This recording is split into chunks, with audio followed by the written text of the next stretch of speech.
Olá, bem-vindos ao Diversiarte, nosso podcast mensal que aborda como a diversidade é retratada no cinema, em séries, livros e arte em geral. Eu sou Pedro Schenck. E eu sou o Eduardo Estelita. O nosso tema de hoje é Masking, e para o nosso bate-papo a gente escolheu a série Uma Advogada Extraordinária, que é da Netflix.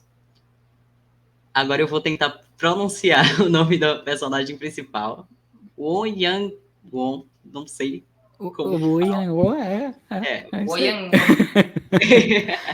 É uma advogada de 27 anos no espectro autista. Criada pelo seu pai solteiro, ela tinha apenas uma amiga na escola que a protegia dos colegas que praticavam bullying. Na vida adulta, ela se tornou uma profissional excelente, tendo QI altíssimo de 164. Ela se formou com a melhor estudante da turma na prestigiada Universidade Nacional de Seul. Devido à sua inteligência e memória fotográfica, ela conseguiu um trabalho em um grande escritório de advocacia, se envolvendo com casos criminais incomuns e complexos. A série tem foco no crescimento da personagem, né, como advogada e pessoa, enquanto ela conhece novas pessoas que irão fazer a diferença em sua vida. E se você achou que não ia ter dorama no Diversiarte Podcast, achou errado. Dorama, para quem não conhece o termo, são os dramas coreanos, que são o equivalente da novela da Globo, o equivalente da novela. É algo entre a novela da Globo e a novela mexicana. E eles têm legiões de fãs, né? Então, a Advogada Extraordinária no IMDb tem a nota de 8,6, que é uma nota altíssima, nota de nível de Breaking Bad, de Game of Thrones, né? E é uma série realmente... Bom, a gente vai falar sobre ela tem aspectos bem interessantes, né, na representatividade do autismo, mas ela tem toda uma linguagem que é associada à cultura coreana, né? E às vezes é até difícil para nós separarmos, né, o que vem da cultura coreana, que são aspectos do ambiente de trabalho na cultura coreana e que são aspectos da experiência da pessoa autista, né, no ambiente de trabalho, uma experiência talvez mais universal. Mas os doramas eles têm umas características específicas, são episódios mais longos, são os episódios de 1h15, 1h20, normalmente as temporadas são de 16 episódios, então eles têm um formato um pouco diferente do formato que a gente está habituado de série estadunidense, por exemplo. E a gente está vendo, né, ultimamente, um crescimento muito grande. A Advogada Extraordinária ela esteve no top da Netflix em diversos países por muito tempo, fez um sucesso quase tão grande quanto o do Round Six, né, do mais conhecido, a tradução do inglês seria o jogo do Lula, né, e que no Brasil virou Round Six. E o dorama ele tem esse aspecto um pouco novelesco, né? Então tem essa representatividade dessa personagem, que é uma personagem autista, né, que é Savan, né, que é conhecida a pessoa, né, com um QI muito grande, com conhecimento muito grande, com uma memória quase fotográfica, e que é uma representatividade que muitas vezes também é criticada por ser um estereótipo e não representar todas as pessoas autistas, mas, por outro lado, a série consegue trazer vários aspectos da experiência do ambiente de trabalho de uma pessoa autista, e isso não sou eu, Eduardo, que está falando, mas a gente acompanhou, né, e conversou viu, né, descrições, textos, reportagens de pessoas autistas elogiando como a série ela aborda uma série de aspectos, né?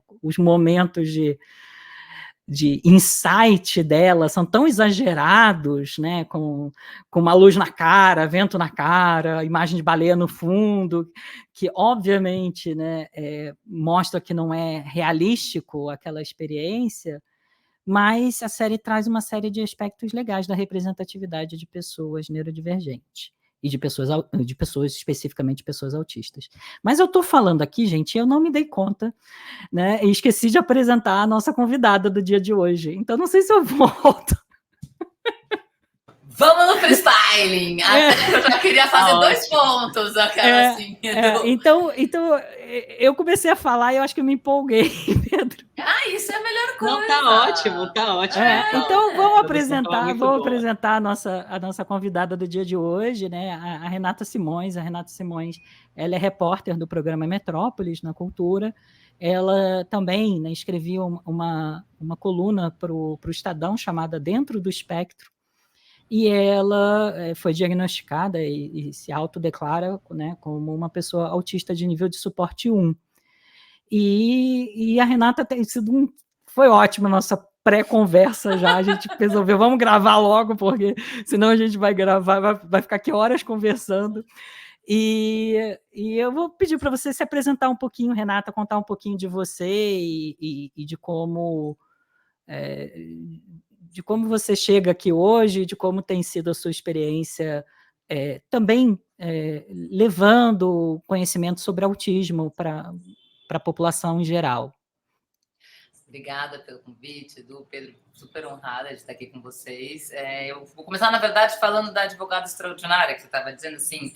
Teve 2 coisas que me chamaram muita atenção, que eu fui dar uma pesquisadinha antes da gente conversar, né? Porque eu só tinha visto na época que eu fiz a coluna, que a série está sendo tão bem contada que ela vai ganhar uma versão americana, né? Porque os Estados Unidos têm muito problema com assistir coisa que não são o que eles fazem, então eles vão fazer, parece uma versão mesmo falada em inglês. E aí você falou assim, tem essa coisa da luz, né, da hora que vem o insight, e isso é uma das coisas que eu acho mais legal na Advogada Extraordinária, que eles têm um jeito de ilustrar a maneira como a gente pensa, que é muito figurativa, né, e isso acontece para determinadas pessoas no espectro. Então, sabe, eu lembro muito daquela cena do primeiro episódio, quando ela vai explicar lá o caso, e aí ela começa desenhando as baleias, né, porque tudo é o hiperfoco dela, as baleias, daí aparece ela, e aí daquilo leva, então assim, as conversas, sabe, daí você vai abrindo o seu hiperfoco para voltar para o assunto, né, porque, na verdade, você tem que fazer algum paralelo com alguma coisa que esteja aqui muito forte para você conseguir elaborar sobre essas coisas mais prosaicas. Isso foi uma das muitas coisas que eu aprendi ao longo desses agora quase 9 anos de diagnóstico. Eu fui diagnosticada entre 36 e 37, eu estou com 46 agora. Gente, não, acho que foi menos 2017. Enfim, tá, gente? Pula essa parte da matemática, acho, mas é isso, entre 2015 e 2016 ali.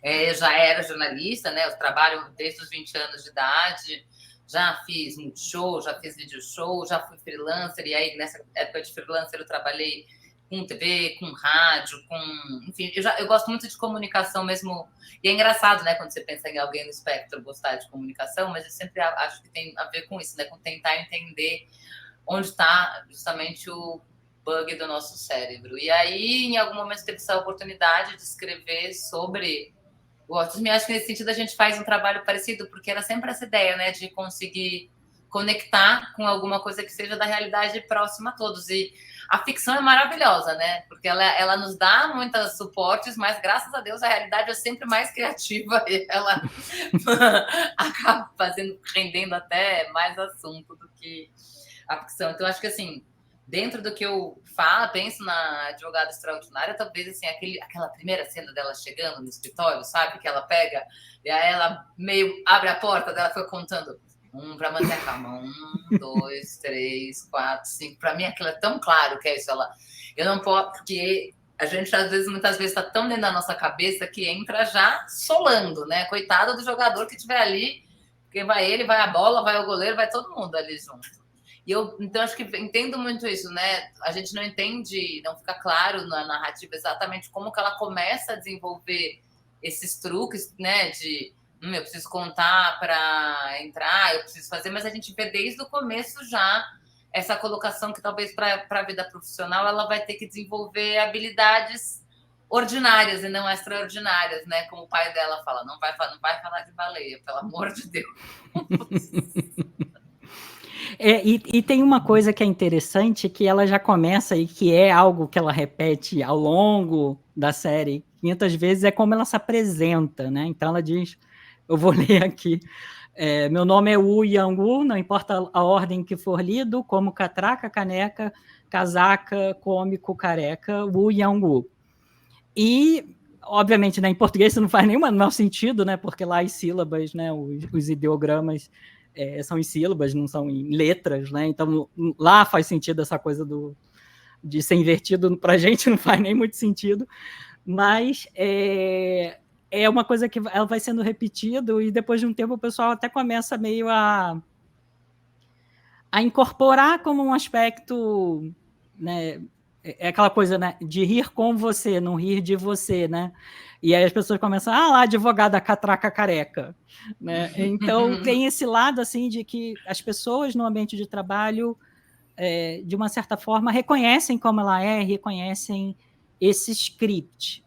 E aí você que é jornalista, que trabalha com televisão, né, a gente está muito conhecido, né, sabe muito bem o que é um script de cinema, um script de televisão. Mas o que é um script no contexto do autismo e como isso se relaciona com esse tema, né, que a gente vai conversar hoje, que é o tema do masking, né, da camuflagem. Qual é a relação entre script e camuflagem? Yeah. Eu acho que o script, a gente começa pensando, né, vamos seguir na relação com o jornalismo, né, ou com o cinema, ele é a sequência de ações e de falas que a gente vai ter. Logo também nesse começo desse primeiro episódio, já quando ela tá adulta, ela fala que ela gosta do prato preferido dela, que é o gimbap, porque você vê tudo e nada te surpreende, né? Entendi. Então, se você pensar que para quem está no contexto do espectro, tudo sempre acaba assustando, porque a pessoa está tão dentro de si que ela não consegue, né? O contato com o que vem de fora, esse estímulo é sempre muito grande, essa predileção por rotinas e padrões faz sentido. Agora, como é que você aprende isso? Porque na hora que você vai precisar da interação social, ela não segue um script de verdade, né? Mas hoje em dia isso é um jeito em que, por exemplo, existem muitos grupos de apoio. Existem muito grupo. Gente, eu estou assassinando português ao vivo, tá? A língua portuguesa.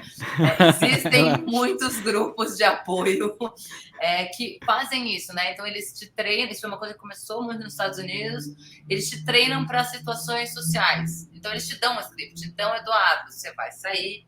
Você vai no cinema com a sua turma pela primeira vez. Como que você age? O que você tem que fazer? Eu acho que isso começa como uma maneira da gente tentar, né, acolher e trazer cada vez mais as pessoas para esse contexto de sociedade, mas como a gente vive nessa sociedade que cobra muito da gente a performance e a perfeição, isso no campo oposto, a gente começa a pirar em desenvolver fórmulas para que as pessoas não percebam que eu sou meio esquisita. Só talvez um pouquinho esquisitinha, mas não muito. Entendeu? Então, né? Eu volto para a cena da porta. Então, as pessoas demoram 5 segundos para falar, depois que elas abrem as portas. Então, eu vou contar até 5. O script, no fundo, ele é uma sequência de ações e de falas que pode ser aplicada a qualquer situação profissional ou da sua vida. Isso vira um masking quando você começa a deixar de viver a sua vida para só obedecer esse roteiro. Uhum. Deu certo, gente? Não, já com a Amanda Ramalho, sabe? As esquizofrenóias, a gente termina de falar e fala, fez sentido? Será que eu não estou falando maluquice aqui para essas pessoas? Nossa, fez super sentido.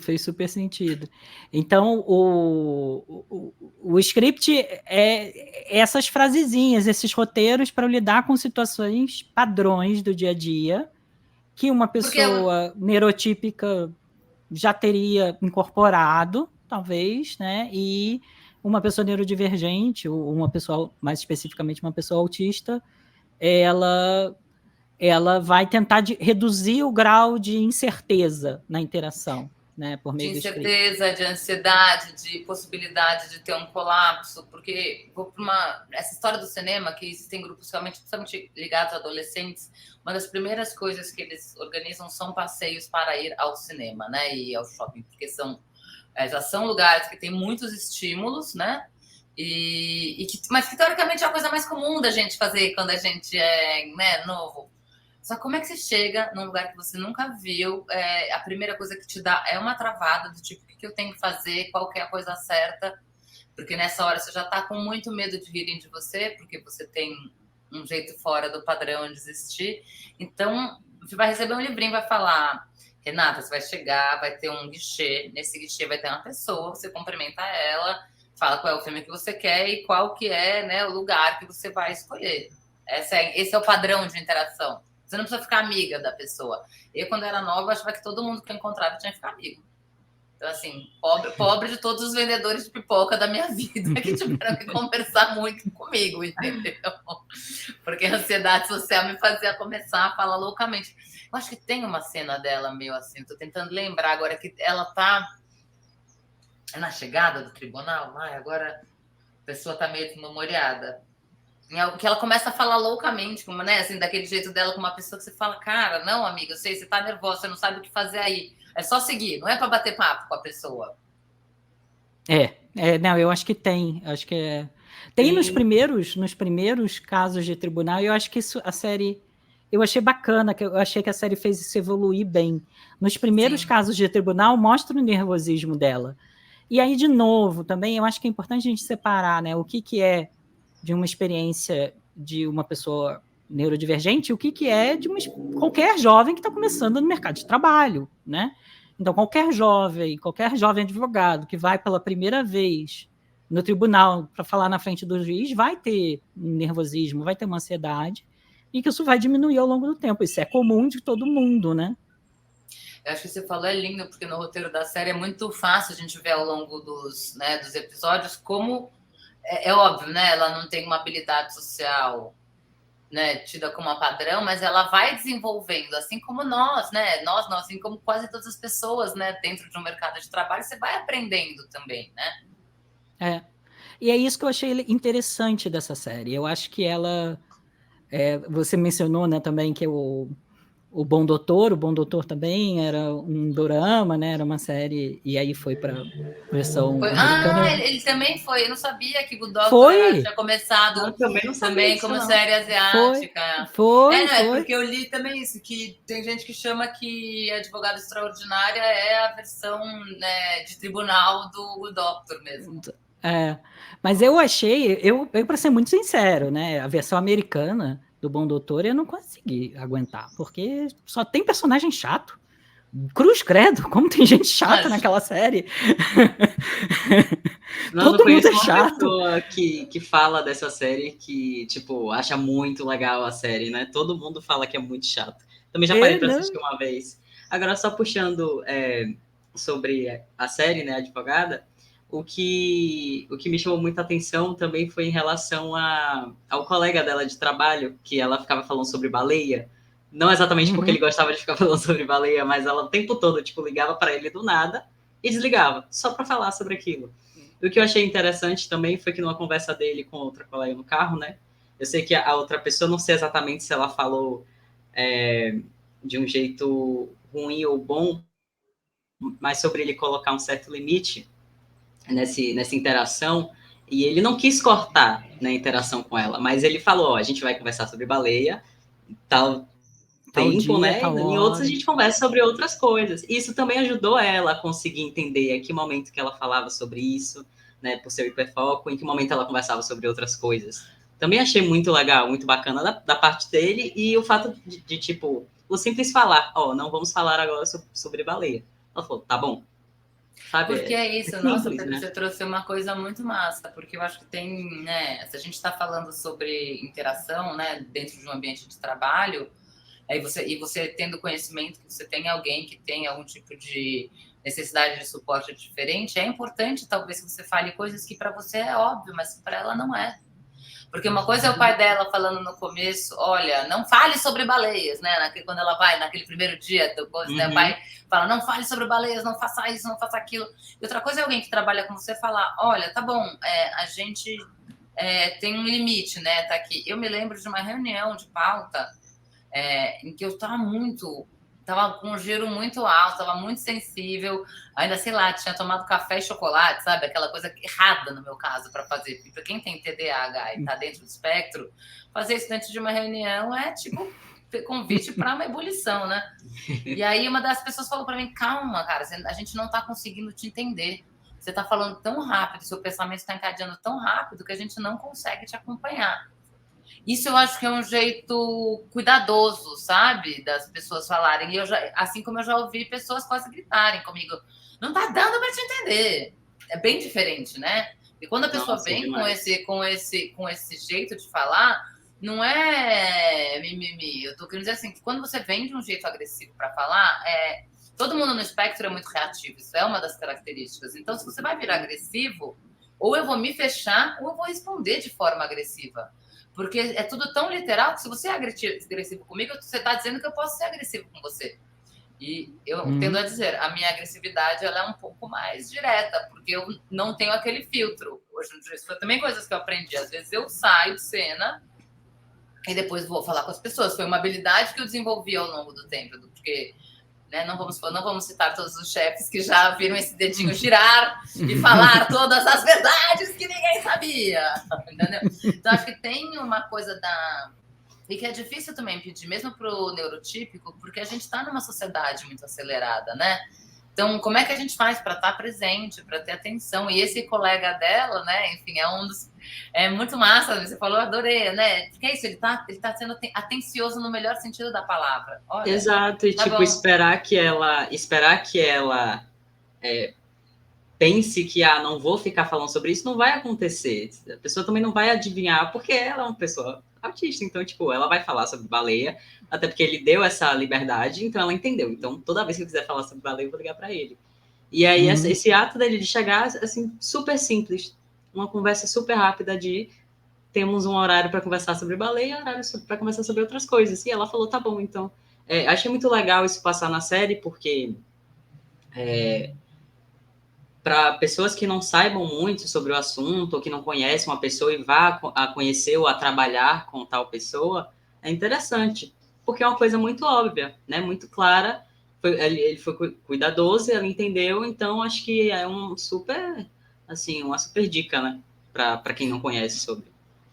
Teve uma coisa que você falou, vou até também perguntar, porque não sei como é que foi para ele, assim, mas para mim, né? O primeiro diagnóstico que eu tenho ainda era a época da síndrome, né, se falava muito em síndrome de Asperger ou em autismo altamente funcional. E que eu traduzia como trabalharás muito bem e não terás um coleguinha, né? Terás um amiguinho na escola. E a gente vê isso na série. Dramática um pouco. E a gente vê isso na série, né? Ela não tem coleguinhas na escola, mas à medida que ela vai se desenvolvendo no ambiente profissional, ela começa a ter amigos, né? Amigos, claro, você vai ter... É uma novela.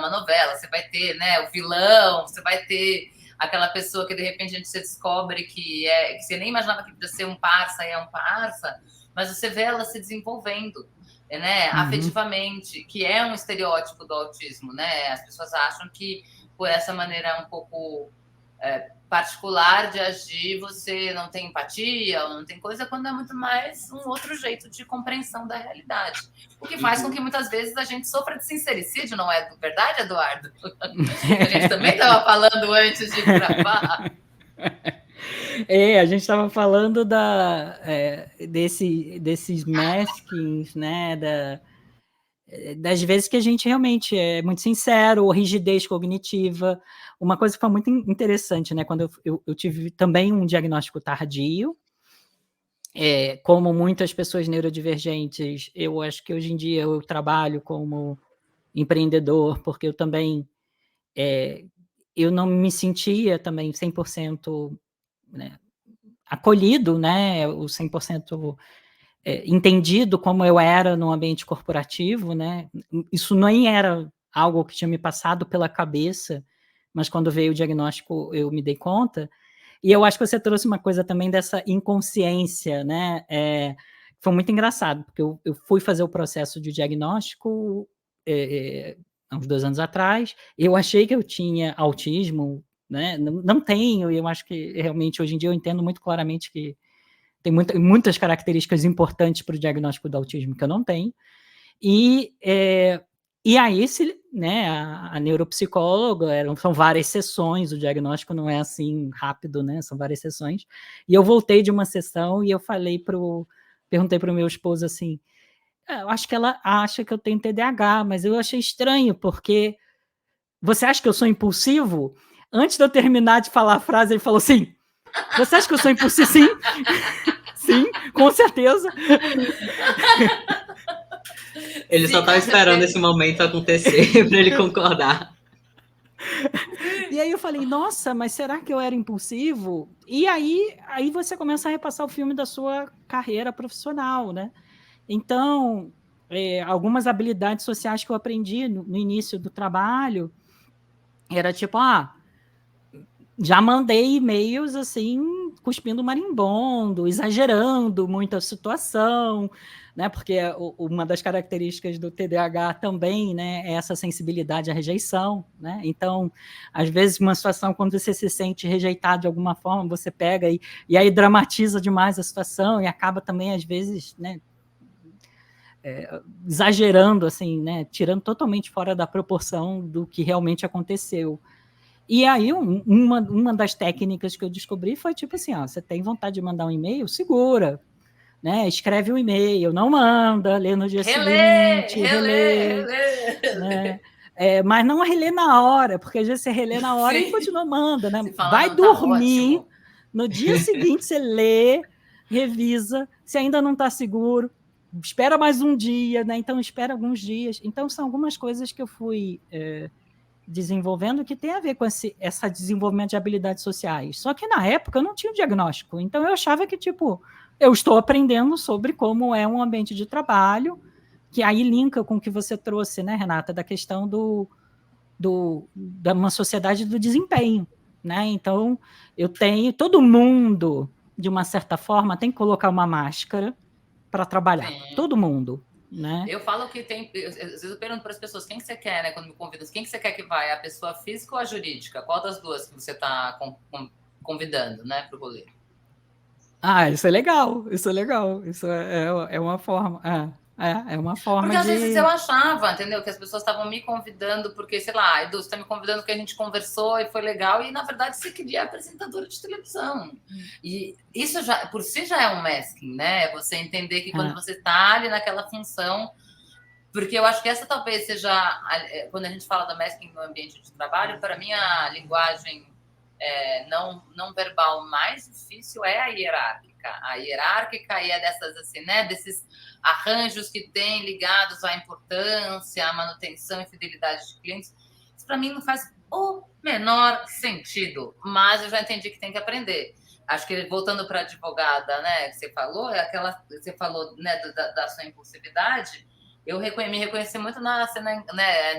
Vou ficar falando do primeiro, porque como a gente está imaginando que a gente vai estar falando com algumas pessoas que não viram, então, para ambientar, ela uma hora vai mostrar, né, para o grande chefe lá do escritório que ela entendeu um caso que eles queriam que, né, só atenuar a pena, que não, que a mulher era inocente. Uhum. Ela faz uma grande explicação e o chefe fala, legal, né? Que bom, realmente eu não tinha pensado nisso dela. Ai, que bom que você viu a tempo, não é verdade? Né, pro chefe dela. Não, e depois ela ainda fala, você quer que eu explique os tipos de indenização? Talvez você não saiba, deixa eu Talvez você não saiba os tipos de indenização. Cara, eu já briguei, assim, daí eu olho, porque, né, a gente começa muito novo no mercado de trabalho, e a gente tá falando da gente que tá aqui, todo mundo tá ouvindo, você ainda não tem esse jogo de cintura. Então, assim, eu já tretei, tem um chefe meu do Multishow, quando eu entendi, eu quase liguei para ele, assim, tipo, 20 anos depois ainda dá pra gente conversar, assim, eu te pedi desculpas por aquele dia, porque eu tenho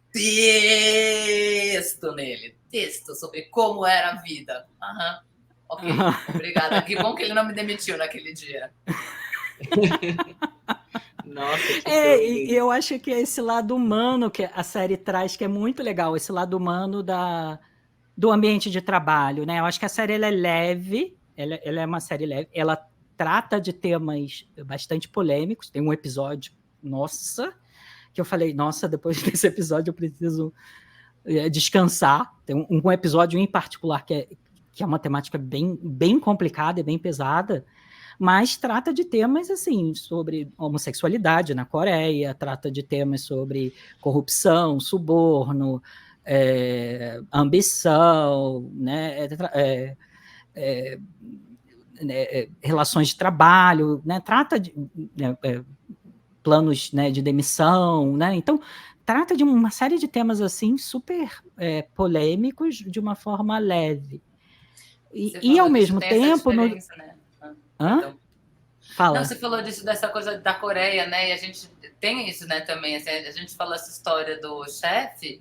Você já imagina, se no Brasil isso já é um tabu, imagina na Coreia ela fazer isso, né? Nossa, total. E aí eu acho que tem esse lado do que o Pedro trouxe, que a série mostra como é que você pode ser mais sensível também com as diferenças, né? As neurodivergências, como você pode ser acolhedor, porque, bom, tirando um colega que está ali no papel meio do vilão, né, da história, mas também é um vilão bem estagiário, jovem vilão, né? A gente até entende um pouco da motivação dele, né? Competir para ser efetivado, não sei o quê. Mas tirando né, esse vilão, você tem um contexto em que ela consegue, e que isso que eu gostei muito da série, ela não é o autismo. Ela é uma personagem com uma personalidade que tem autismo, né? Ela não é para ser a representação do autismo. E a gente vê essa relação no ambiente de trabalho, como ela pode ser humanizado, mesmo na Coreia, que tem um contexto mais hierárquico. E aí você puxou a questão do sincericídio. Aí eu não sei se eu conto agora a história que eu contei mais cedo. Pode contar. Esse é o momento. Agora é a hora. Depois você conta uma sua, tá? Tem que ser uma minha. Depois eu falar que eu dei o PPT no chefe, ele quer mais uma, tá bom. Mas eu tinha um chefe, né? Eu já estava, né? Já tinha uma carreira de uns quase 10 anos de carreira profissional. Eu estava gerenciando equipes comerciais, parceiros comerciais em diferentes regiões, né? Então eu tinha um time externo de vendas.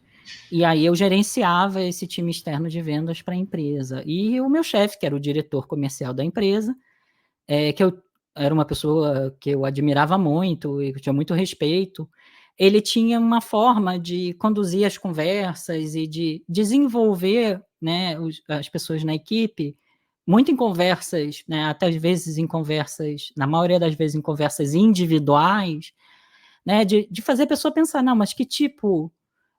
isso é uma forma estranha. A frase era: isso é uma forma estranha de se fazer negócios.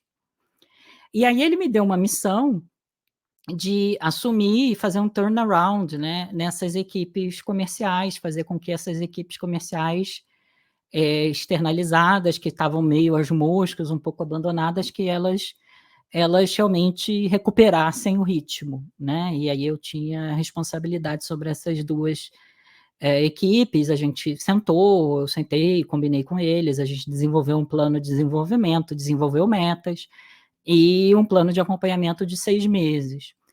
Uma dessas equipes, a gente estava conseguindo fazer o turnaround, a outra não.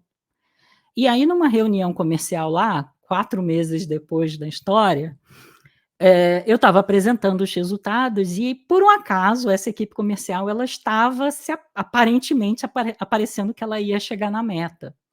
E aí eu apresentei o resultado, e aí o meu chefe virou para mim e falou: não, mas espera aí, o que você vai fazer se eles atingirem a meta? Eu falei: olha, se eles atingirem a meta, eu vou fazer o que a gente combinou, eu vou reconduzir o contrato. Aí ele: eu acho que você devia pensar num plano para você não reconduzir o contrato, porque a gente sabe que mesmo atingindo a meta, não é uma parceria que está sendo interessante para a gente, vantajosa para a gente. Aí eu falei: eu acho isso uma forma estranha, devolvi a frase para ele. Eu acho isso uma forma estranha de se fazer negócios. Eu não vou fazer isso, né? Eu tinha um combinado com eles, se eles cumprirem a meta, eu vou cumprir a minha parte do combinado. E aí, esse tipo de situação, obviamente, hoje em dia, no ambiente de trabalho, eu consigo entender, num contexto comercial, né, às vezes, né, as pessoas vão dizer, não, mas não era bem assim, né? Então, no contexto de trabalho, conforme você vai ganhando experiência, você vai até aprendendo a não fazer algumas promessas que eu não deveria ter feito lá quando eu combinei com a equipe, né, de que, bom, se eles cumprissem, a gente ia reconduzir o contrato, né?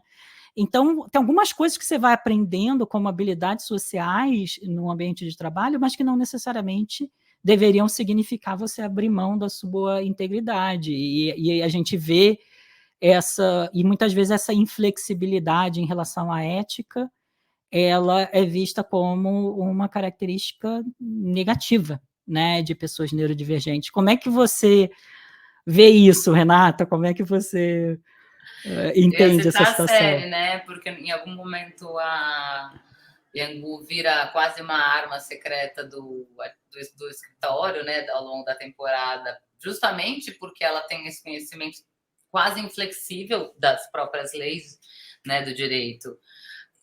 Cara, eu acho que, assim, hoje em dia, e é isso, não posso falar nem pela Unicamp, nem por ninguém, só por mim, né? Eu tento entender que todas as pessoas têm características que podem te favorecer ou te desfavorecer de acordo com uma situação. Eu não acredito muito nesse, olha só, isso é uma qualidade, isso é um defeito, porque às vezes essa questão ética é o que inclusive me faz falar, né, às vezes hoje em dia em reuniões, olha, gente, eu tenho um padrão de falar, às vezes muito assertivo, isso faz com que as pessoas achem que isso é uma ideia que não pode ser contestada, por favor, fiquem à vontade, isso tem mais a ver com o meu padrão vocal. Ou, recentemente, eu passei por uma situação em que eu estava, né, trabalhando para um grupo que, enfim, né, eu era, digamos, a ponta 3, né, eles tinham um contratante acima deles, né, meu trabalho que eu desenvolvia para eles era o que ia ser entregue. E essa empresa maior estava extrapolando os limites do combinado, que, voltando às questões éticas, isso para mim é muito, muito, muito, muito, muito, muito, muito difícil, assim.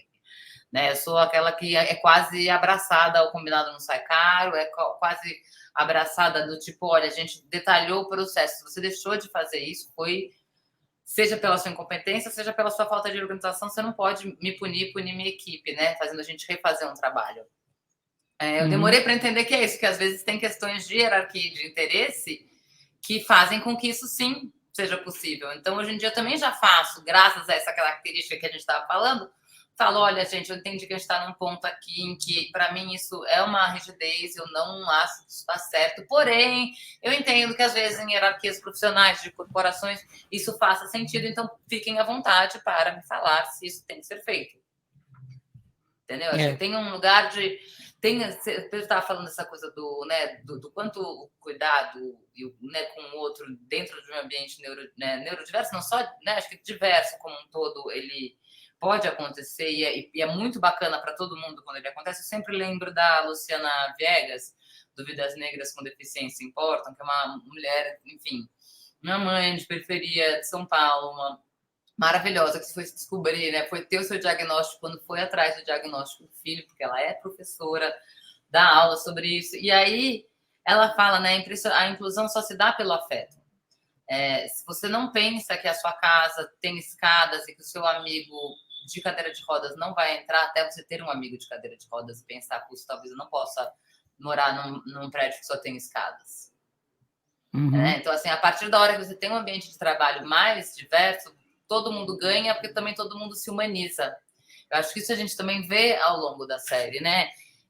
A gente começa com uma Yang-Gu muito preocupada, voltando ao masking, né?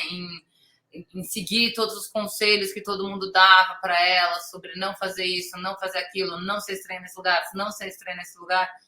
E ela vai conseguindo descobrir uma maneira de navegar pelas suas próprias características, né? E valorizá-las e trabalhar em cima delas ao longo da série, que muitas vezes romantiza, mas que tem, né, no episódio 3, aí logo no comecinho, 2 situações que eu acho sensacionais, que é uma pessoa que, né, a Yang-Gu estaria entre o nível de suporte 1 e 2, aí você vê uma pessoa já no nível de suporte 2 e 3, tendo uma crise, E não aparece um pó de pirlim-pim-pim que resolve, né? Acho que eles se tratam uma crise de uma maneira bem realista dentro do que, né, dentro do que cabe, né, do mundo água com açúcar de um K-drama. E tem também a cena que eu comento muito, que é a cena tem uma cena, na verdade, que agora comecei a não vou dar spoilers, vocês vão ter que assistir, mas que ela coloca para mim uma contradição que é muito comum, ou pelo menos que eu me identifiquei muito quando você entra num ambiente de trabalho, que é, cara, como é que eu consigo ter qualidades tão espetaculares em algum lugar, né? Então eu tenho um pensamento muito rápido por conta da hiperatividade, né, e do TDAH, que eu já aprendi a domar. Tem algumas questões relacionadas ao autismo juntas. Então, eu normalmente entendo coisas e consigo fazer ligações muito rápido, né? Coisas que, nesse sentido, seriam uma habilidade extraordinária. E, às vezes, você tem situações totalmente cotidianas, né? Sentar para tomar um cafezinho com os amigos do trabalho, que, para você, são muito difíceis. E essa contradição, talvez eu acho que seja o grande desafio que o mundo profissional coloca para quem está em algum campo do espectro, né? Como é que algumas coisas podem ir tão bem, inclusive bem acima da média, e outras coisas que são simples, elas me fazem só me sentir uma idiota, só me sentir, né? Só me autodepreciar, né? Nessa hora ela até faz uma brincadeira com o nome dela mesma, né? Do tipo, pô, eu sou esperta, eu sou, né? O meu nome poderia significar isso, mas ele também poderia significar inteligente e burro ao mesmo tempo. Eu acho que o ambiente de trabalho, como todo ambiente também competitivo, também de sociedade, ele é desafiador para quem está em qualquer campo da diversidade, né? Seja a gente está falando de gênero, de raça, de questões cognitivas, porque ele tenta o primeiro princípio é padronizar, né? A gente vem, pelo menos, dessa escola, que é a escola dos anos 50, e agora a gente tem tentado quebrar isso. Nossa, eu fui derivando, nem sei onde fui parar, gente. Não, eu acho que você fez várias conexões super legais. Eu vou até puxar para o Pedro para falar porque o masking é você não ser, né, fazer para que você não seja percebido como diferente, né? Como você deixa muito bem definido, né, mais cedo, né, Renata?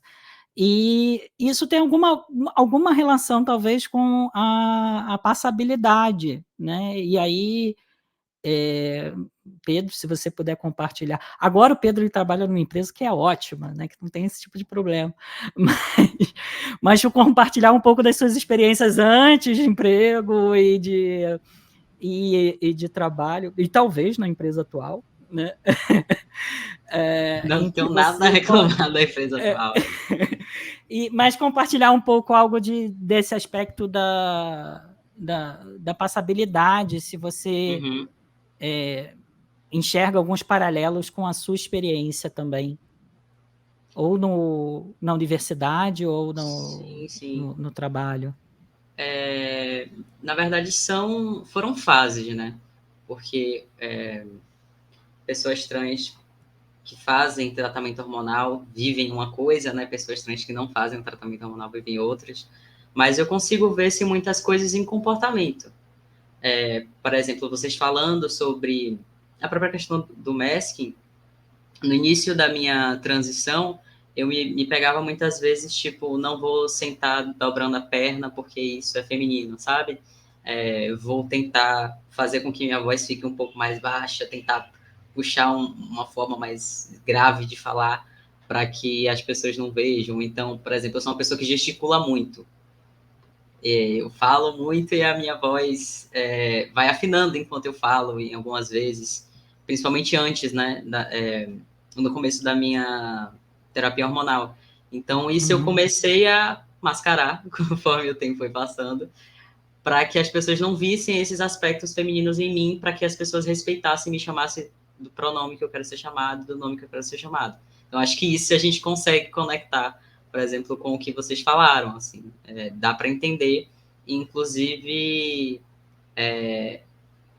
essa relação que eu posso fazer faz eu conseguir entender mais, né, o lado de vocês. Não vou passar pela mesma coisa, do mesmo jeito, mas eu consigo interligar com essas coisas e eu consigo tentar me colocar no seu lugar, tentar entender o que você passa, para conseguir respeitar, né, a situação que você está passando. Isso é muito legal, assim.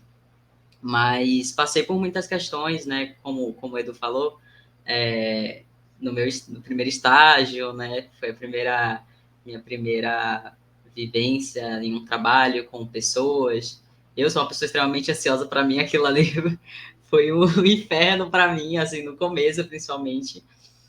Mas aconteceu algo interessante, apesar de ter acontecido muitas coisas negativas, conforme eu ia explicando como eu me sentia, alguns colegas de trabalho foram entendendo como que era, né, para mim, se colocando um pouco no meu lugar.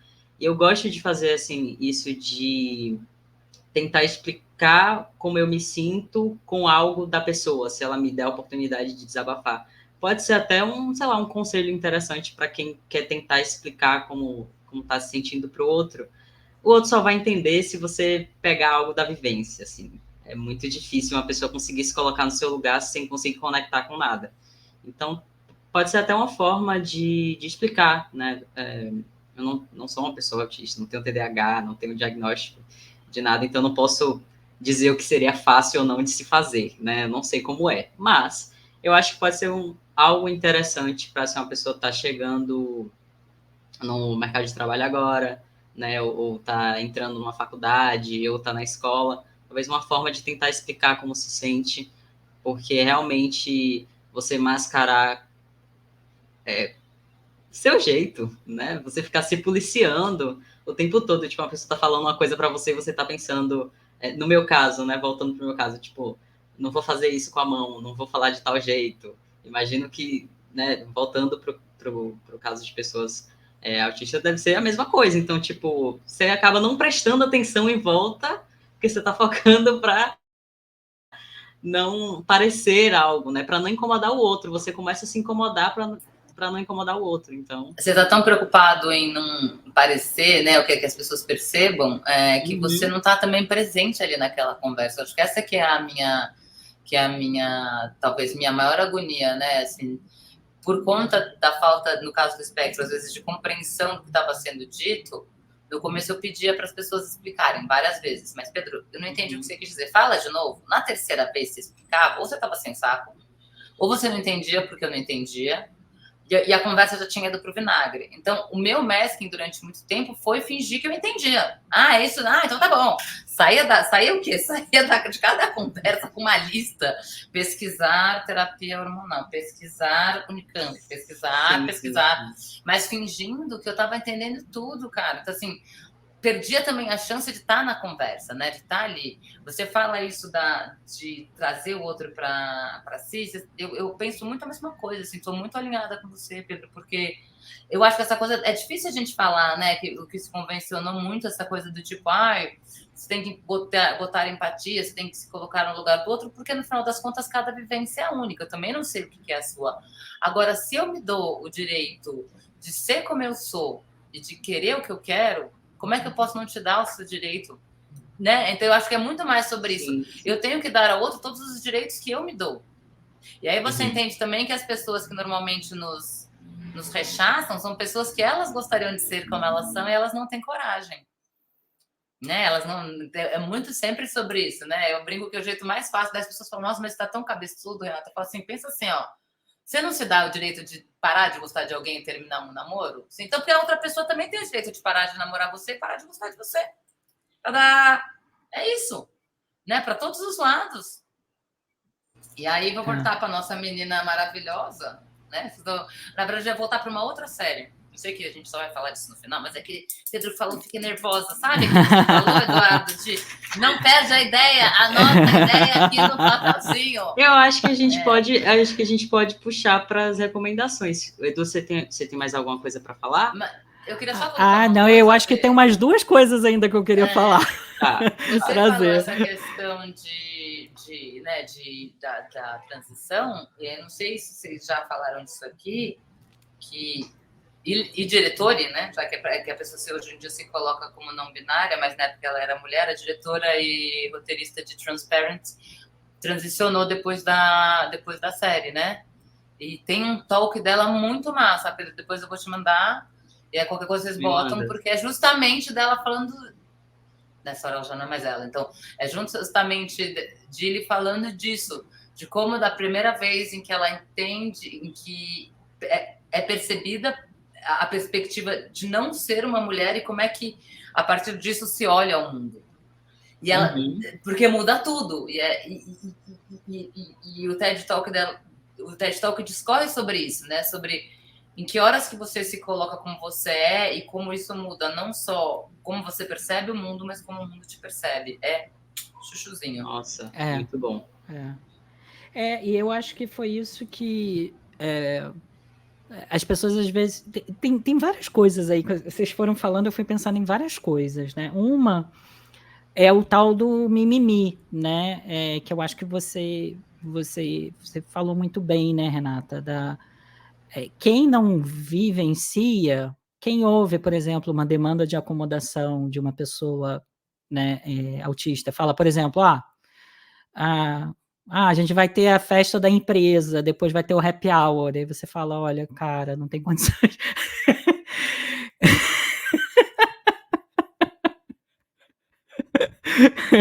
A Renata está quase tendo. Para quem não está vendo, está ouvindo a versão em áudio, a Renata estava tipo, quase tendo um ataque cardíaco aqui. Simulando taquicardia, tá simulando taquicardia aqui.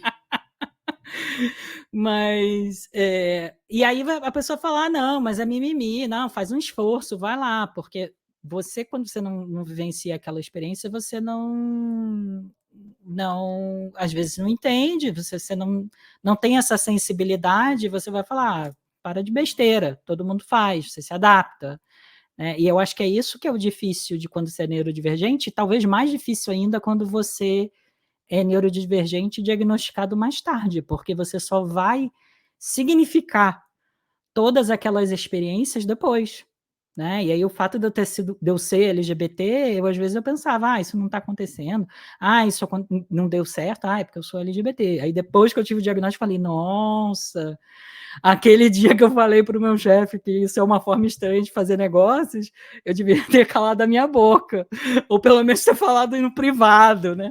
Então, algumas coisas que você vai aprendendo depois, né? Eu já tive muita de passar em entrevista de emprego e a pessoa perguntar, você já tem experiência com isso? E aí eu falava, não. E aí as pessoas falam, mas mente, todo mundo mente no CV, na entrevista de emprego, por que você não está mentindo? Não é que eu não sei mentir, óbvio que eu sei mentir, né? Isso também é um dos mitos que as pessoas têm, né? Os neurodivergentes não sabem mentir, óbvio que a gente sabe mentir, mas tem algumas coisas que na hora não passa, você está nervoso, e aí você vai no modo, né, no seu modo habitual. E aí eu acho que o masking, a questão da passabilidade, ele vem com uma carga cognitiva, sensorial, que quem não passa por isso talvez não dimensione, né? Então, eu talvez, sei lá, um paralelo que a gente pode fazer. Imagina você trabalhar, se mudar para a China ou para um outro país, e você ter que trabalhar em língua estrangeira todo dia, nos primeiros meses. Talvez esse seja o custo de você não poder ser autêntico, tanto na questão da passabilidade, quanto na questão do masking, né, de uma pessoa neurodivergente. E no caso da advogada, é interessante, porque tem o caso do autismo mais severo, né, de nível de suporte 3, né, no terceiro episódio, mas tem ela também passando por situações de sobrecarga, e ela também tendo, né, estando no nível 1, dela tendo recursos para poder lidar com a sobrecarga, né? Então, tipo, a série não resolve com pode plim, plim, plim, mas mostra que ela consegue desenvolver algumas habilidades, alguns recursos para poder se proteger numa situação de sobrecarga. Mas tem vários episódios que mostram ela se aproximando de um meltdown. E aí eu queria ouvir um pouquinho de você, Renata, como é que é um pouco essa experiência de colapsar na frente dos colegas de trabalho. Não, e você falou, eu tô puxando porque a Renata eu convidei a Renata depois de ouvir um episódio maravilhoso que ela gravou para o Introvertendo, né? Em que ela fala sobre sobrecarga. E aí, queria, se você pudesse compartilhar um pouco, né, de como lidar com uma sobrecarga, quais são as nossas estratégias, e para uma pessoa no espectro, uma pessoa neurodivergente, que poderia ser algumas dicas boas para poder lidar com uma sobrecarga no ambiente de trabalho? Eu acho que tem essa, né? Tem desde você, né? Primeiro, eu acho que uma coisa que aparece também ali na série é você ter uma pessoa de confiança, né? E acho que isso vale para todas as questões, né? Quem são as pessoas com quem você realmente pode trocar? Porque você não vai chegar né? Você não chega no primeiro dia. Eu me lembro disso na época do meu diagnóstico, né? E tem gente que eu conheço desde a época do diagnóstico, só ficou sabendo na época do jornal, que falou: mas como você nunca me falou que você era autista? Eu falei: claro, porque eu chego numa conversa e falo: oi, tudo bem? Mas, não, você não sabe, descobri que eu sou autista. Não é uma coisa que você, né? Não é o papo do cafezinho, gente. Não é, né? É a minha vida, enfim. Então, essas pessoas de confiança já tinham algumas vezes já falado. Então, é para elas que eu peço ajuda. Você falou, por exemplo, dessa situação social, né? Acabou de ter o lançamento do Metrópolis, o programa que eu faço, teve um lançamento de um documentário de 35 anos do programa, no cinema. A ida, assim, né? Já é difícil, mas eu já tenho algumas... Eu não falaria masking, né? Nem script, mas eu falo que são minhas táticas de sobrevivência, estratégias de sobrevivência para esses momentos, né? Enfim, eu acabo rodando muito mais nas rodas do que ficando falando com uma só, porque se eu ficar falando com uma, vai sair porcaria da minha boca, porque eu vou estar nervosa, vou estar ali, assim, sabe? Vou estar incomodada, porque tem barulho, porque tem luz, porque tem que fazer uma cara de bonita para foto, e eu odeio fazer foto, porque eu não sei o que fazer quando tem uma câmera parada na minha frente. Mas vamos lá, sobrevivemos então à chegada. Assistimos o documentário. Aí tem a saída, que é aquela ansiedade desesperada, tipo, você tá com fome, eu já tô sentindo, né? Nessa hora eu já tô com fome, já tô sentindo sobrecarga de estímulo e interação, que é uma coisa que faz com que a gente fique muito mais cansado. E aí ninguém decidia se ia ter, né, o tal happy hour maldito que você falou, do happy hour dos infernos depois, né, que já nem era mais happy hour, mas enfim. E aí teve uma hora que eu cheguei para uma das pessoas, que era uma das minhas pessoas de confiança, e falei: eu preciso ir embora, porque senão eu vou ter uma crise, porque eu tô, assim, deu, não consigo mais interagir, então você avisa para todo mundo que eu fui, eu tô indo, beijo, tchau. Vou falar 3 situações para mostrar como se repete padrão. Carnaval teve um ao vivo. Cara, quinta entrada ao vivo às 7 da manhã na 8ª escola, você já não tá mais que nem na primeira, né? E aí deu um pau que foi, uma hora mandaram de volta para mim, eu não tava armada. Assim como existe a reatividade que a gente falou, a tolerância à frustração dentro do espectro, ela é muito ruim. Ela é muito ruim. Que tem a ver com aquilo que eu te falei de tudo que vem da vida que não é o que você espera, já te dá um encontro e uma resposta, né, nesse estímulo. Antigamente, talvez eu brigaria com as pessoas. Na hora, né, eu fiz a entrada, terminou, tá puta da vida, porque tinha dado ruim. Eu consegui, né, me acalmar, falar: gente, tudo bem, ao vivo dá ruim. Na hora que eu cheguei na base, todo mundo querendo comemorar, só cheguei pra produtora e falei assim: eu preciso ir embora. Ou, tudo bem se você não me dá um carro. Tudo bem se eu sair andando? Olha que ideia genial, né? Sair andando no Airbnb ali no meio do carnaval, mas era o que eu ia fazer, de desespero que eu tava. Ela falou: como assim? Eu falei: não vai dar bom eu ficar aqui. Não vai dar bom, eu realmente preciso ir embora. Ela tinha um outro convidado, ela me enfiou no carro do outro convidado, e lá fui eu. Então, eu acho que isso, por exemplo, é a minha primeira coisa. É você saber que você está tendo um colapso, saber reconhecer em você. Que nesse segundo caso e no dia, nos 2 casos, assim, eu estava irritada, eu já estava, né, eu estava com fome, o outro estava puta pela frustração. Mas eu entendi que ali também tinha não era só isso, né? Tinha tido muito estímulo, tinha cansaço, então que havia ali a iminência de um colapso. E você não precisa colocar isso para todo mundo, mas você chegar para uma pessoa, que eu chamo muito, é um termo que a gente desenvolveu na época da pandemia, né? Que é quem é a sua pessoa de segurança dentro daquela situação. Se você é uma pessoa que é mais sensível, que está mais exposta, é importante ter uma pessoa de segurança, nem que seja só para você trocar olhar. Você talvez não chegue na iminência do colapso, porque daí talvez uma troca de olhar te segura ali. E a gente vê também isso algumas vezes na série, né? Acho que não nomeado desse jeito, mas você vê essas situações. É aquela pessoa que você pode virar e falar, cara, não tá dando bom, não vai dar bom. Eu hoje em dia aprendi a falar isso, olha, gente, não vai dar. Quando eu tive essa, né, a grande crise que eu tive esse ano, né, que realmente daí foi realmente uma crise, um colapso, a gente conseguiu resolver.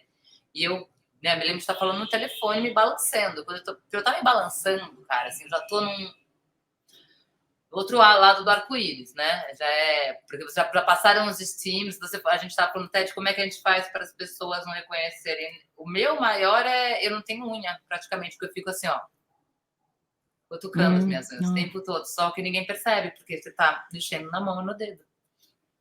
Olha que mesclin desgracento. Né? Então, assim, não, então, mas voltando, então, né, a gente terminou de resolver, falou, tá, eu falei assim, agora eu tô tendo realmente uma crise, eu preciso de 40 minutos para me abaixar, né? Eu vou demorar para baixar, para poder voltar a falar com você. Conseguimos resolver o imediato? Então tá bom, licença, daqui a pouco a gente volta. Eu, né, há muito tempo não tenho um colapso no meio de um ambiente como esse, mas já tive. E eu acho que o pior não é ter o colapso. O pior é que na hora que o colapso passa, a gente fica se sentindo muito ruim. É a vergonha, né?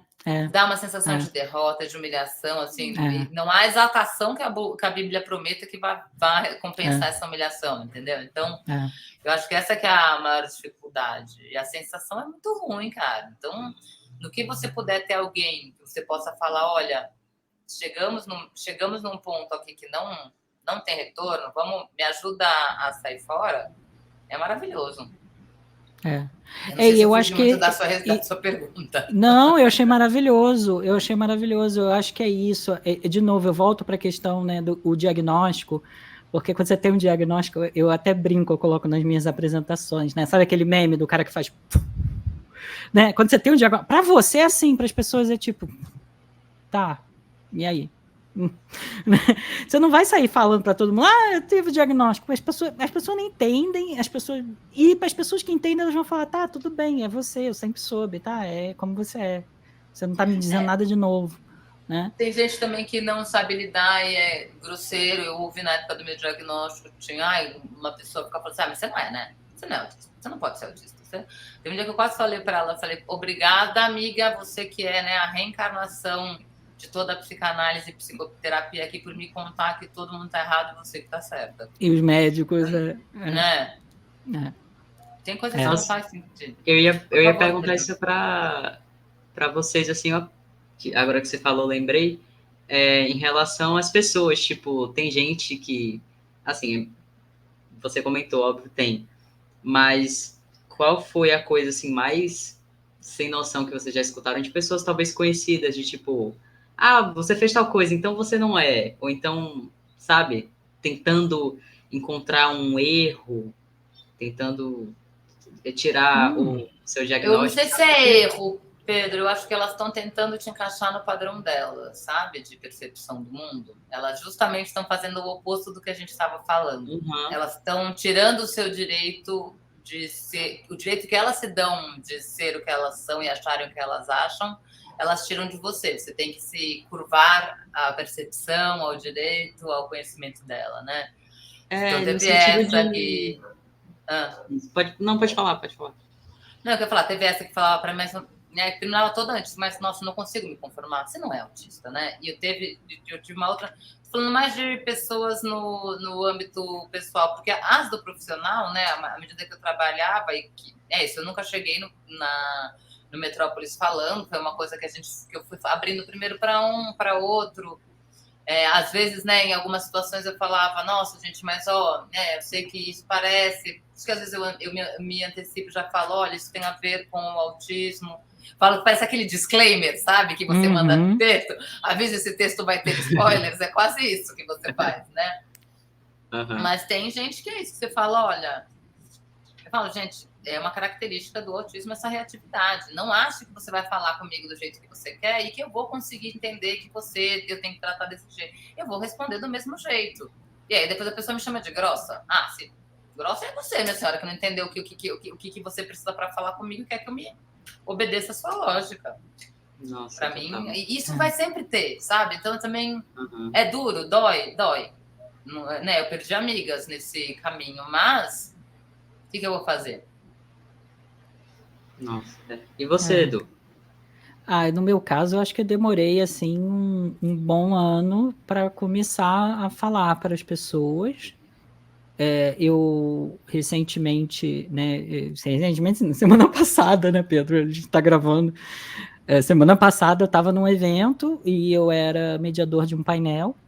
E aí eu comecei a falar de diversidade, né? E era um painel sobre diversidade. Eu falei, olha, gente, né, falei, né, dos meus marcadores da diferença como uma pessoa, né, da diversidade, falei dos meus marcadores de privilégio, falei dos dois, e eu falei, olha, e como uma pessoa com TDAH, eu estou aqui na missão, eu fui escolhido para mediar, e eu tenho que gerenciar o tempo, e eu peço a ajuda das minhas panelistas também para controlarem seu próprio tempo de fala, para a gente poder respeitar o tempo.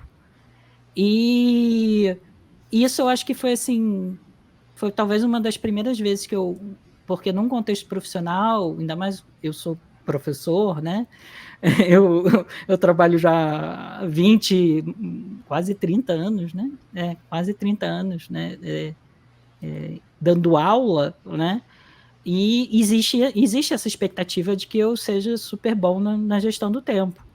E eu sei que às vezes passa um pouquinho. Eu sei que se alguém falar, olha, você vai falar 10 minutos disso, 5 minutos daquilo, 10 minutos daquilo outro, depois você vai fazer aquela atividade, ela vai durar 15 minutos. Eu vou mandar a pessoa, hoje em dia, com a minha maturidade profissional, eu mando a pessoa tomar no cu. Né? Mas antigamente eu me forçava, entendeu? Porque eu falo, ó, tipo, não, porque vai ter alguns momentos que a minha atenção, que eu vou entrar em hiperfoco, eu não vou perceber o tempo passando. Então, mas se você me der 1 hora, eu vou tentar ficar ali dentro daquela 1 hora. Né? Se você me der 45 minutos, eu vou tentar ficar dentro daquele 45 minutos. Mas nesse evento eu acho que fazia sentido, eu estava num espaço super acolhedor, era um evento sobre segurança psicológica, né? Eu falei, olha, vamos jogar aqui, né? E aí foi muito interessante que no final veio uma pessoa me falar, me elogiar, ela falou, nossa, eu achei bem bacana, eu achei bacana essa estratégia de engajar as panelistas. Eu falei, né? Eu agradeci, mas eu falei, nossa, eu nem estava pensando nisso, eu estava pensando em fazer o meu disclaimer, né? Como a Renata mencionou, né? Eu estava pensando em falar, gente, me ajudem a te ajudar, né?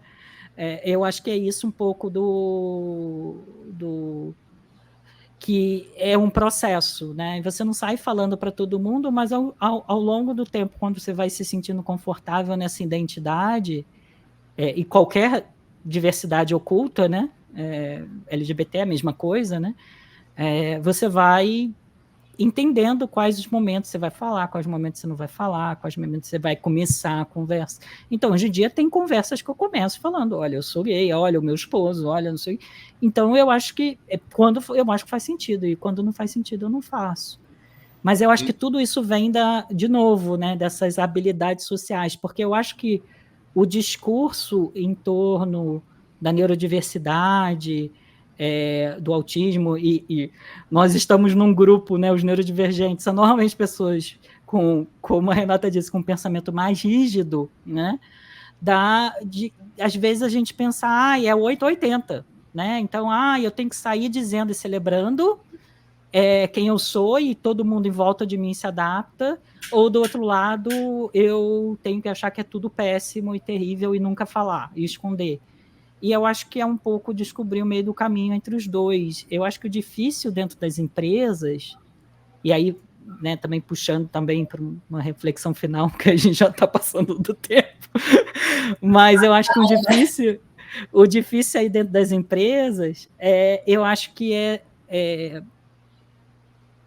às vezes você se posicionar para comprar briga, e pode ser frustrante, às vezes, você se posicionar, falar que algo é difícil para você e você não ter esse acolhimento das pessoas falarem, mimimi, eu não vou me adaptar só por você. Então, esse tipo de coisa que eu acho que é frustrante. Então, Mais cedo eu estava falando, né, comentando com vocês que uma atividade na escola que para mim era mortal era o professor falar, vamos fazer agora uma leitura, todo mundo pega esse texto, lê e depois conversa em grupo. E aí, em sala de aula, com a pressão de ler, eu com a minha atenção que flutua, eu descobri depois, né? Eu fiz também curso de leitura rápida, não sei. Eu leio rápido. Eu não consigo absorver tudo que eu li rápido, né? Mas eu consigo ler rápido. E para mim era uma experiência muito frustrante, porque eu percebia que os meus colegas acabavam de ler antes de mim, e aí o pessoal já começava aquele burburinho, aí minha atenção ficava mais difícil ainda, e aí eu ficava mais ansioso para terminar o texto, e aí depois de um tempo eu comecei a aprender, desenvolver a habilidade de falar, então, gente, eu gostei muito do início, que o texto fala disso, disso, disso. O que vocês acharam do final? Porque eu não tinha lido o final, não tinha chegado no final. Olha o Mesquinho aí, gente! Cavaco! Eu não tinha chegado no final. E aí depois eu ia para casa, chegava em casa, e eu acho que é isso também. A pessoa neurodivergente, muitas vezes, ela trabalha dobrado, porque ela vai chegar em casa, ela vai querer terminar de ler o texto, né? Ela vai querer terminar de ler, mas ali naquele contexto de trabalho, eu acho que às vezes o ambiente de trabalho ele exige da gente alguns comportamentos, algumas competências em situações muito específicas que a gente poderia ter adaptado. A gente poderia ter dito, olha, gente, vou mandar um texto antes, dar uma lida e depois a gente conversa. Teria resolvido o problema, entendeu?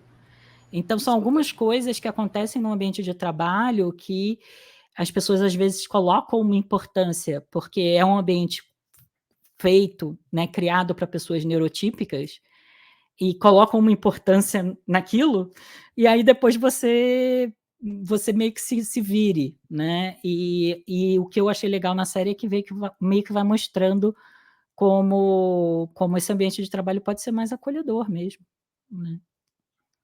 Você Não sei, viu Renata. o trailer da segunda temporada? Ainda não. Ainda O não. trailer, na verdade, é tipo um teaser. Ela, né, na verdade, né, e o Gugu tipo, começa quando ela indo se apresentar e aí ela vai lembrando da temporada antiga de todo mundo falando, não fale isso, não fale aquilo, não faça ecolalia, não fale de balé. E aí a última frase é aquele cara falando, me conte mais sobre você.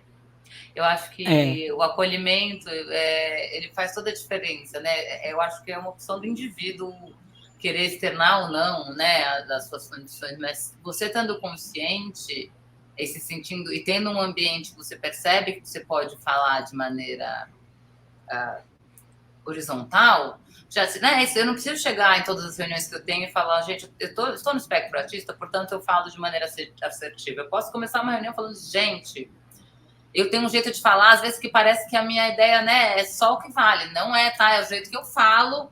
Então, fiquem à vontade para colocar. Eu estou falando que eu já vivi isso antes.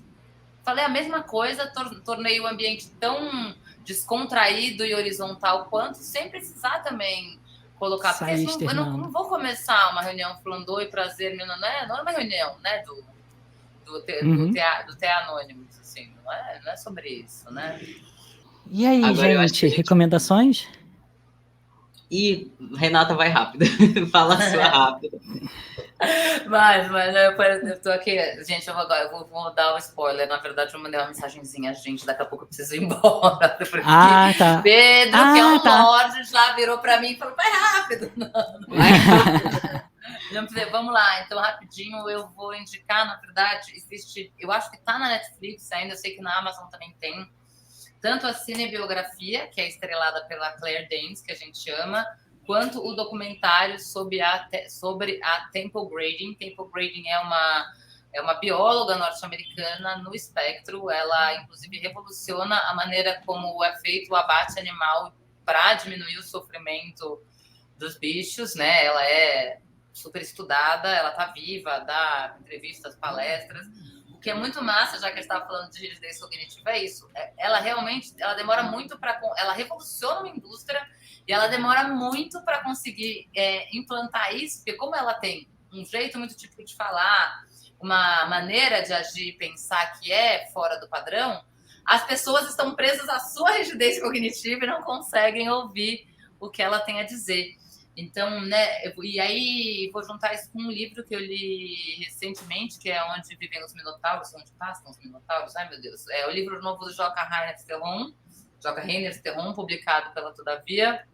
Peraí, gente, agora assim, 1 minuto eu vou ter que fazer a cola do livro, porque eu acabei de ler Minotauros. Vamos lá, Rapidex, 1, 2, 3, 1, 2, 3. Onde passam os minotauros, exatamente, falei certinho, é o novo livro do Joca, e é muito massa, e ele cita Temple Grading, e cita justamente, ele faz uma brincadeira de ponto de vista de narrativa, que uma hora são as pessoas e uma hora são os animais que estão narrando, e você nem sempre percebe quem é quem. Gostei muito. Olha, que legal.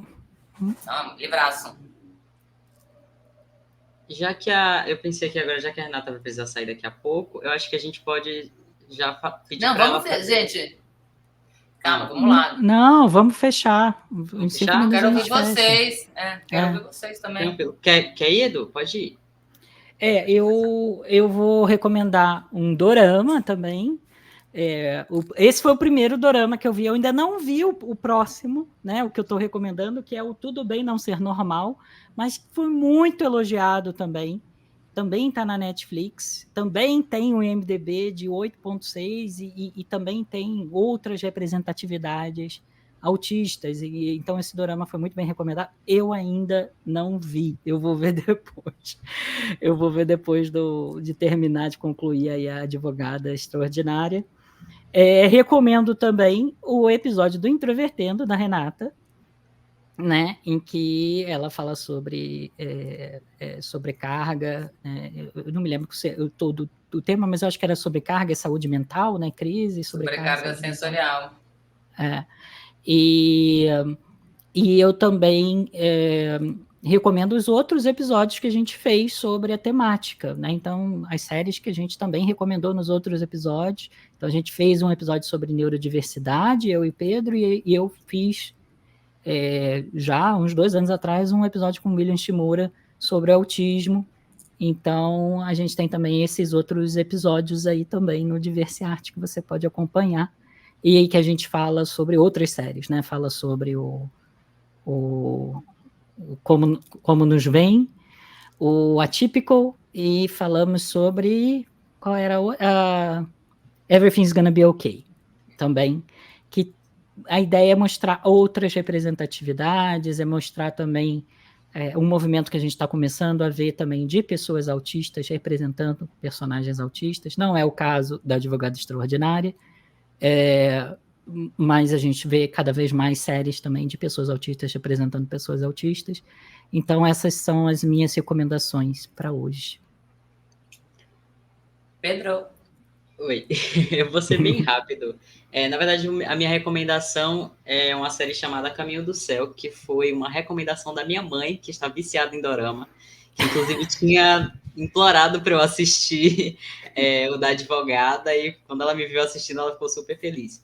E aí ela tinha me falado que também tinha esse A Caminho do Céu, que é uma série de 2021. Eu não tenho certeza se tem na Netflix, mas eu acho que sim. Se eu não me engano, tem. E é uma série sobre luto.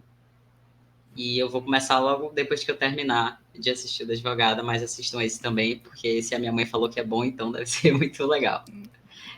Eu já quero ver. Adorei essa fonte de recomendação. Ela virou dorameira do nada. Eu também não entendi. Eu vi todas as novelas. O Advogado eu assisti, eu falei para minha sogra. Ai, sogra, você tem que assistir, que é muito bom. Não, ela vai gostar demais, é muito bom mesmo. Então tá, gente, eu agradeço muito. Você fecha aí, Pedro? Fecho sim. Renata, esse é o momento geralmente que a gente pede para a convidada falar sobre seus projetos, qualquer coisa que você quiser falar nesse momento. O que eu quero falar é que eu adorei essa conversa com o Pedro Eduardo. Fico muito feliz de participar do Diversiarte. Tô lá, quem quiser ver essa carinha, quem só está me ouvindo e quiser ver essa carinha, Metrópolis Programa na TV Cultura, e além da TV, como somos uma TV pública, e eu acho isso muito importante falar, do nosso compromisso com a comunicação social, toda a programação está disponível no YouTube, é só entrar no YouTube do Metrópolis. Eu pretendo voltar com a minha coluna